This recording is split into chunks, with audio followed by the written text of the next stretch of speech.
Good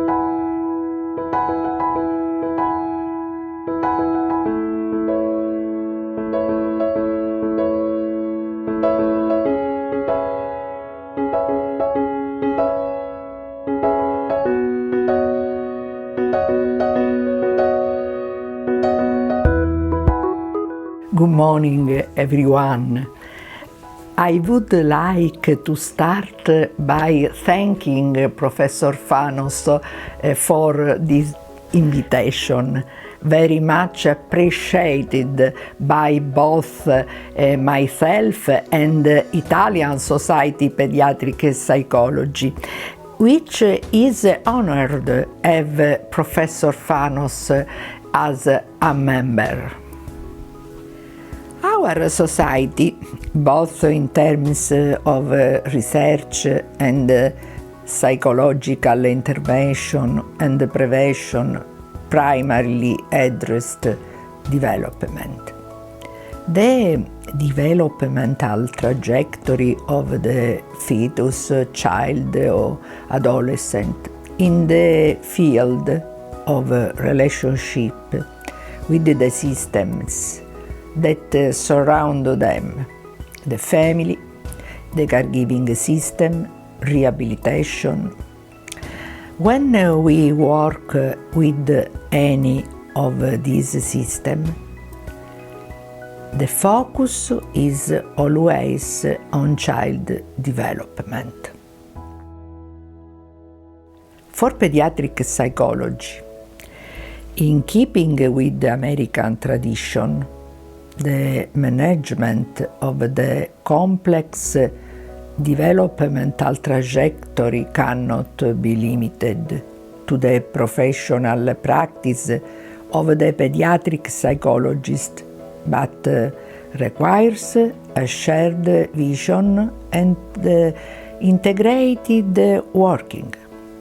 That is why here today we feel in a privileged position. What future for the child and the adolescent after SARS-CoV-19? The scientific community in the field of research and prevention in child development is now making a conscious effort to pose questions about the future of the child following the apocalypse, as we can now define the recent epidemic. It may be more accurate to refer to a syndemic, type of comorbidity between functional and non-functional disorders, dysregulation and behavioural disorders, eating disorders, isolation, and others. These are all disturbances which, when found together, create a condition of distress. It is an individual developmental emergency, the result of a specific interaction between disturbances and developmental resources, and between this relationship and mentalizations of the experience of the epidemic. Every child has interiorized this mentalization, and like all mentalizations or interiorizations, it contributes to the functioning of the mind in a regressive sense, and more specifically in terms of those very domains which seem to have been thrown into crisis by the pandemic. That is, the domains of identity, relationships, and emotions.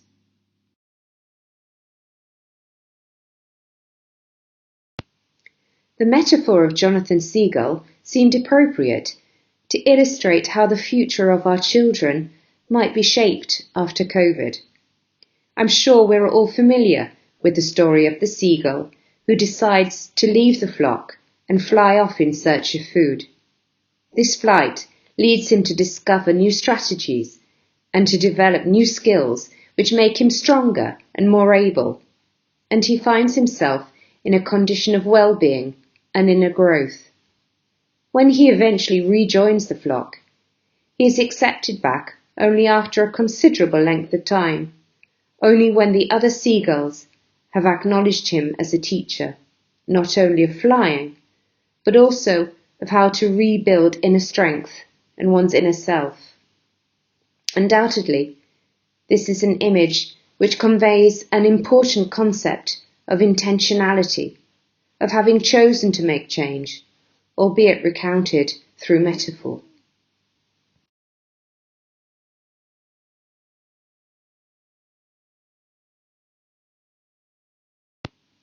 This metaphor helps us to focus on a few specific aspects, such as going beyond the current life situation, especially when life is difficult and precarious, looking for food in a new way, and employing strengthening, therefore experiencing the possibility of becoming stronger in terms of developing resources.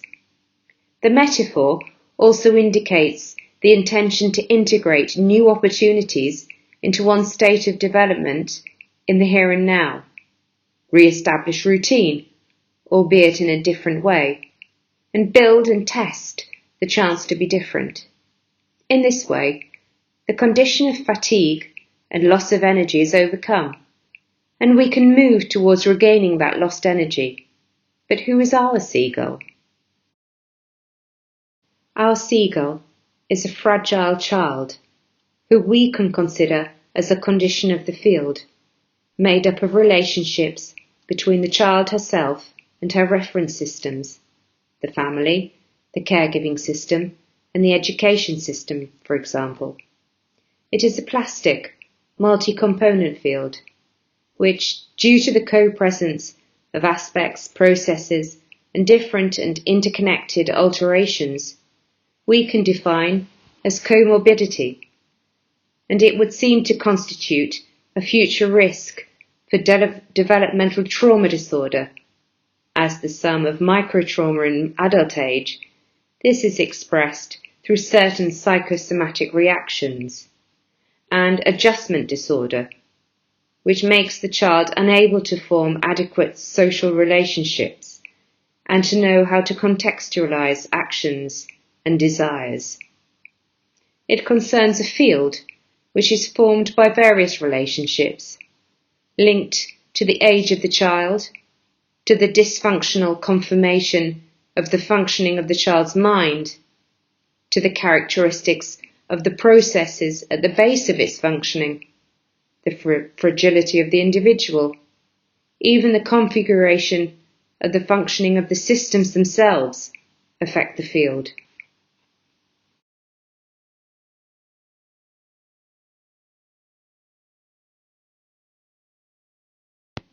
The child's condition of fragility within this field can be defined as a condition of psychosocial and developmental risk, characterized through neuropsychological dysregulation in terms of the domains of identity, relationships, and emotions.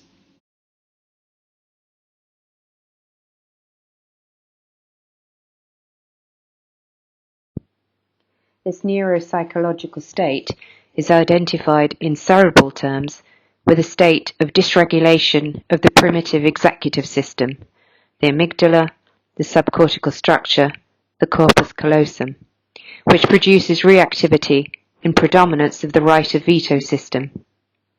As regards the secondary executive system, frontoparietal hippocampus networks, fragility affects the learning process and memory, particularly compromised by chronic activation. Concerning the brain's medial structures, we see inhibitions of emotions and the loss of synchronization and empathy. Concerning the inhibition of these processes, adequate parenting competence can act as a deterrent in moments when the parent is providing caregiving, thus when taking care of and restraining, when employing emotional and cognitive coping mechanisms, facing events, for example, or when consciously or unconsciously activating scaffolding, and in doing so, acting as a point of reference for the child.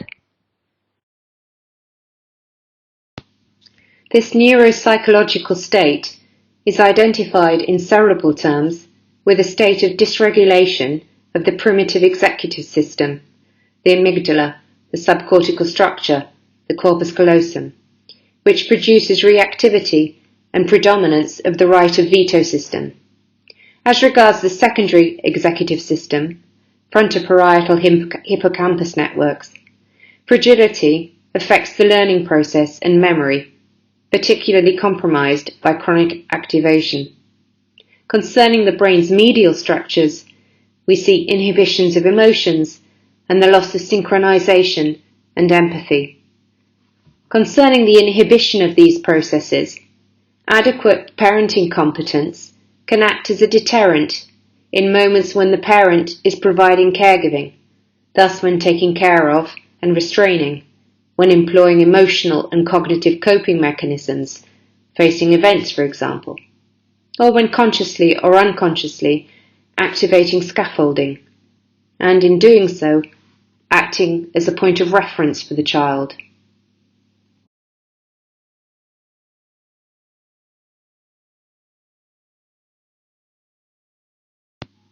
Returning briefly to the previous slide, this type of dysregulation impacts, therefore, in terms of behaviour, disorientation, confusion, and dissociation of internal working models, and therefore of all the representations and mental scripts. These scripts allow the child to measure him or herself against everyday life, affections, and fragility characterised by disorganised attachments. These are ties where the child seeks out his or her mother, but when the mother is near, the child does not feel a sense of security, so distances him or herself once more.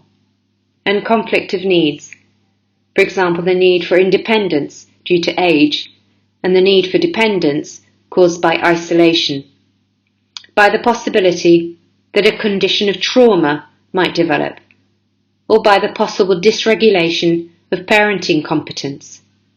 This latter becomes a condition of child neglect in the sense of a parenting competence which omits awareness of the child's needs in the here and now. It is important here not to dismiss the dysfunctional nature of services, which undoubtedly compound this condition of fragility, often inadequate in terms of time and organisation.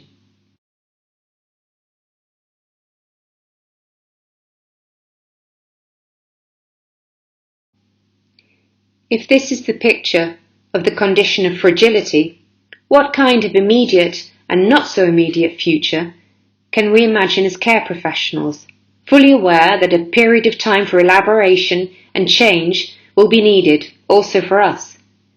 We can answer this question when the two possible directions are clear to us, both in the immediate and in the near future. In this sense, we refer here to creating conditions and therefore acting in the natural environment without introducing variables, directing the child towards the possibility to feel close, towards contacts, towards the possibility to integrate these times of COVID into the evolution of their own story, to feel new autonomy and live with a number of conditions needed for health and the development of life skills. They're conditions which provide the child with an opportunity to mend and thus to rebuild what has changed or even deteriorated in dysfunctional terms. The other direction addresses the possibility to help the child intercept his or her own resources and experience conditions in which self-protection, narrative thought, and self-awareness come to the forefront in his or her life, in a move towards a new sense of agency and therefore the chance to be and to feel, to be aware of having a leading role and being decisive in this stage of development.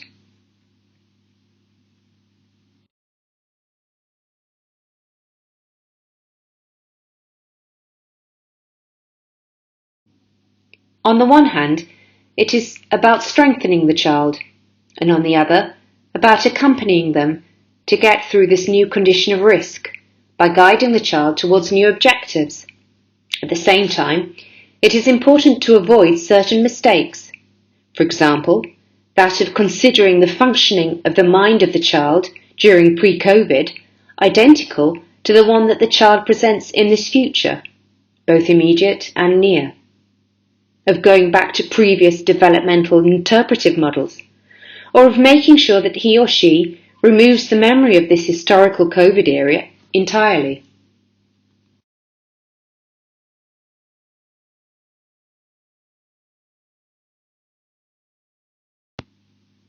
In order to promote a different future for the child, we professionals will need to rise to a new challenge, that of adopting different human and professional perspectives, and of changing the way we consider the child. We must involve the field of relationships and all significant actors in this field.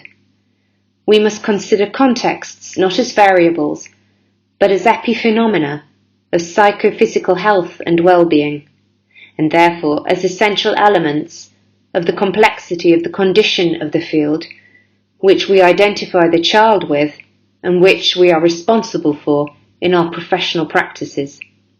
However, at the same time, we are part of this complexity. This situation in which we practice our profession forces us to adopt an integrated working approach with other professionals, something we can no longer postpone, seen in terms of a vision rather than a common goal. The seagull reminds us. We must ask ourselves, however, if we are ready for this challenge, ready to accept a sense of discomfort that this challenge inevitably brings. Perhaps with the thought that we too need to try to fly like Icarus, but that rather, like our seagull, we will change perspective and return stronger. We need it. We too have been through the risk and suffering brought about by COVID. Thank you very much.